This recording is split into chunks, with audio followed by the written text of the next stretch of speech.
Hi welcome to my channel. ఈరోజు నేను ఉలవ కట్టు చేస్తున్నాను. ఉలవ పిండితో దీన్ని తయారు చేస్తారు. టేస్ట్ అయితే మాత్రం చాలా బాగుంటుంది. ఈ ఉలవ కట్టుని ఎలా తయారు చేసుకోవాలో చూద్దాం. ముందుగా ఒక బౌల్లో 2 టేబుల్ స్పూన్ ఉలవ పిండిని తీసుకొని అందులో మనకి చారు అనేది ఎంత కావాలో అంత చింతపండు రసాన్ని ప్రిపేర్ చేసుకొని పక్కన పెట్టుకోవాలి. ఇందులో 2 టేబుల్ స్పూన్ యాడ్ చేసుకున్న తర్వాత చింతపండు రసాన్ని యాడ్ చేసుకోవాలి. యాడ్ చేసుకొని ఉండలు లేకుండా ఈ విధంగా బాగా ఒక 2 నిమిషాల పాటు కలుపుకోవాలి. ఈ విధంగా కలుపుకున్న తర్వాత ఇందులో 1 టేబుల్ స్పూన్ కారం అలాగే 1 టేబుల్ స్పూన్ ఉప్పు అనేది యాడ్ చేసుకొని కలుపుకోవాలి. ఈ విధంగా కలుపుకొని పక్కన పెట్టేసుకొని ఇప్పుడు కడాయి తీసుకొని అందులో 2 టేబుల్ స్పూన్ ఆయిల్ వేసుకొని ఆయిల్ హీట్ అయిన తర్వాత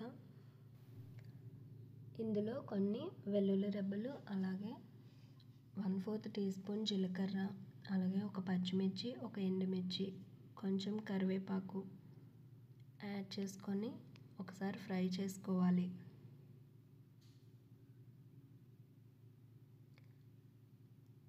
ఈ విధంగా ఫ్రై చేసుకున్న తర్వాత ముందుగా కలిపి పెట్టుకున్న రసాన్ని ఇందులో యాడ్ చేసుకోవాలి. మీలో ఎంతమందికి ఉలవ కట్టు అనేది తెలుసో కామెంట్ చేయండి. చాలామందికి తెలియకపోవచ్చు ఈ ఉలవ కట్టు అనేది. హెల్త్ పరంగా ఇది చాలా మంచిది. అలాగే ఇందులో యాడ్ చేసుకున్న తర్వాత ఈ విధంగా కలుపుకోవాలి.